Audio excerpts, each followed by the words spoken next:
தமிழ்நாட்டு மக்களை அவருடைய எதிர்பார்ப்பினை எந்த அளவிற்கு பொய்யாக்கி இருக்கிறது என்பதை நாம் அனைவரும் நன்றாக அறிவோம்.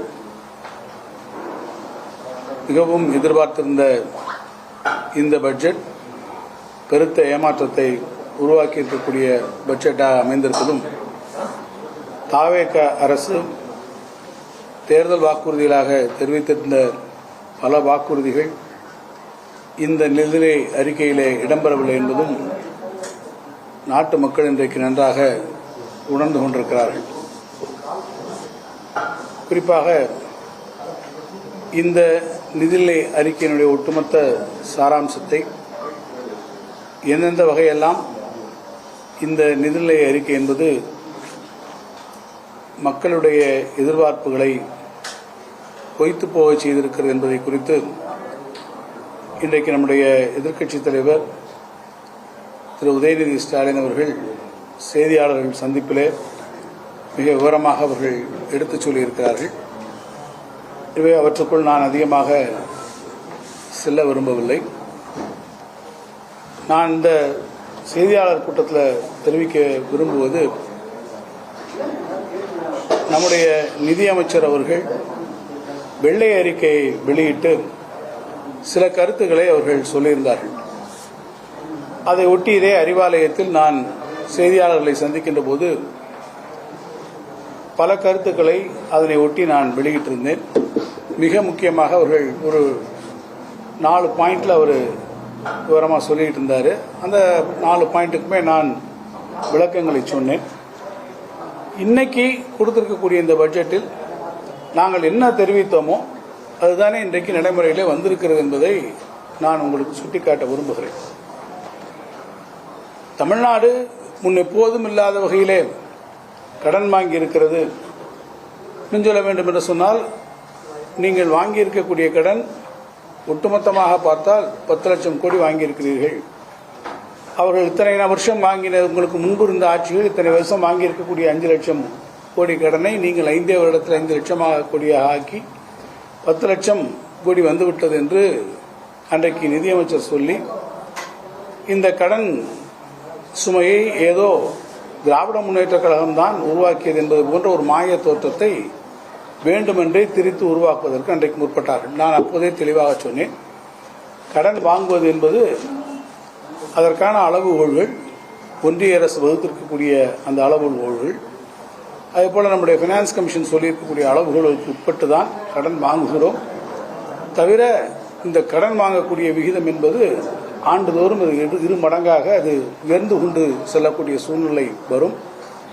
இன்னும் சொல்ல வேண்டும் என்று சொன்னால், இந்த 2 மடங்காக வருகிற போது தாவேக அரசு 5 ஆண்டு காலத்தை நீங்கள் நிறைவு செய்கிற போது உங்களுடைய கடன் அன்றைய தினம் ஏறத்தாழ 20 லட்சம் கோடி, இன்றைக்கு 10 லட்சம் கோடியாக இருந்தால் 20 லட்சம் கோடியாக வருவது இயற்கையாக இருக்கும் என்றும் கூட நான் அன்றைக்கு தெரிவித்தேன். இன்றைக்கு மதிப்பிற்குரிய நிதித்துறையினுடைய கூடுதல் தலைமைச் செயலாளர்கள் செய்தியாளர்களை இன்றைக்கு சந்தித்திருக்கிறார். அப்போதும் அவர் பேசுகிற போது சொல்லியிருக்கிறார், கடன் எல்லாம் வாங்குவதையெல்லாம் குறைக்க முடியாது, மத்திய அரசினுடைய அனுமதியோடு தான் நாங்கள் கடன் வாங்குகிறோம், கடன் வாங்குவது அதிகரித்துக் கொண்டுதான் போகும் என்பதை இன்றைக்கு அவர் ஒரு ஒப்புதல் வாக்கு மூலமாகவே தெரிவித்திருக்கிறார். நான் குறிப்பிட்டு சொல்ல வேண்டும் என்று சொன்னால், இந்த ஆண்டு நெட் பாரோயிங் எவ்வளவு வாங்கியிருக்கிறார் என்று பார்த்தால் சொன்னால் 1,22,00,000 கோடி நெட் பாரோயிங் அவர்கள் இந்த ஆண்டு வாங்கியிருக்கிறார்கள். இதே அளவில் போனேன்னு சொன்னால், நான் ஏற்கனவே சொன்னதை போல அடுத்த 5 ஆண்டுகளில் நான் முன்பே குறிப்பிட்டதை போல அந்த 10 லட்சம் கோடியை கடனாக அவர்கள் வாங்க வேண்டிய சூழ்நிலை நிச்சயமாக உருவாகும். நாங்கள் ஆட்சி பொறுப்பில் இருந்து போகிற போது நெட் பாரோயிங் 1 லட்சம் கோடியாக இருந்தது. இந்த ஆண்டை நீங்கள் பார்ப்பீர்கள் என்று சொன்னால், இப்போதே அவர்கள் 22,000 கோடி ரூபாய் அதை விட அதிகமாக கடன் வாங்குவோம் என்று இன்றைக்கு தெரிவித்திருக்கிறார்கள். இதேபோல ஒவ்வொரு விஷயத்தையும் நீங்கள் எடுத்துக்கொண்டால், வெள்ளை அறிக்கை அவர்கள் சொல்லுகிற போது என்னென்ன சொன்னார்களோ நான் விளக்கம் சொல்ல விரும்புகிறேன். ரெவென்யூ டெபிசிட் எவ்வளவு இருக்கிறது என்று நம்முடைய ஆட்சியில், திராவிட முன்னேற்ற கழக ஆட்சியிலே நாங்கள் விட்டு போகிற போது 48,699 கோடி ரூபாய் இருந்தது. இன்னைக்கு எவ்வளவு சொல்லியிருக்கிறாங்க? 55,775 கோடி ரூபாய் ரெவன்யூ டெபிசிட் சொல்றாங்க. ஏறத்தாழ 7,000 கோடி ரூபாய் கூடுதலாக இன்றைக்கு ரெவன்யூ டெபிசிட் வருவாய் பற்றாக்குறையை அவர்கள் சொல்லுகிறார். அதே போல மூலதன செலவு அன்றைக்கே சொன்னார், நீண்டகால திட்டங்களை இந்த அரசு கொண்டு வரவில்லை, எல்லாவற்றையும் ஏதோ எடுத்து அள்ளி வாரி வழங்கிவிட்டார்கள், எல்லாமே ரெவன்யூ எக்ஸ்பெண்டிச்சருக்காக போய்விட்டது என்று அவர்கள் சொன்னார்கள். மூலதன செலவுகளையே ஏதோ நாங்கள் செய்யாததை போல ஒரு மூற்றத்தை உருவாக்கினார்கள்.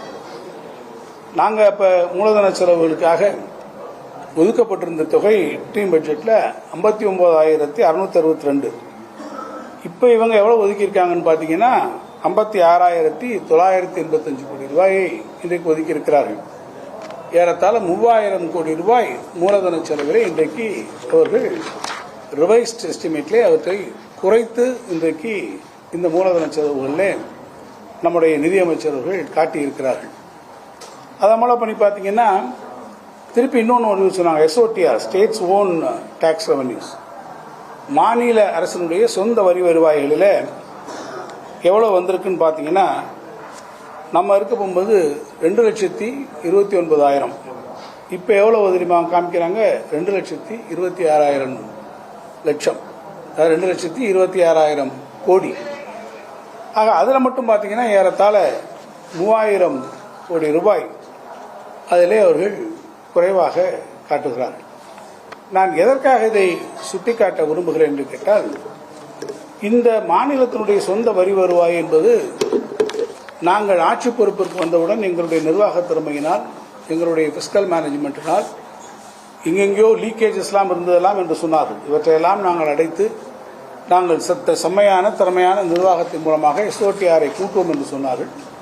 இன்றைக்கு பார்ப்பேன் என்று சொன்னால் அதில் பெருமளவு அவர்கள் இன்றைக்கு இழந்திருக்கிறார்கள் என்பது தெள்ள தெளிவாக இன்றைக்கு தெரிய வந்திருக்கிறது. அது மாதிரி நீங்கள் ரெவன்யூ எக்ஸ்பெண்டிச்சரை பார்த்தீங்கன்னா நாம் இருக்கும்போது 3,93,000 கோடியாக இருந்தது, இப்போது 4,05,000 கோடியாக அது அதிகரித்திருக்கிறது.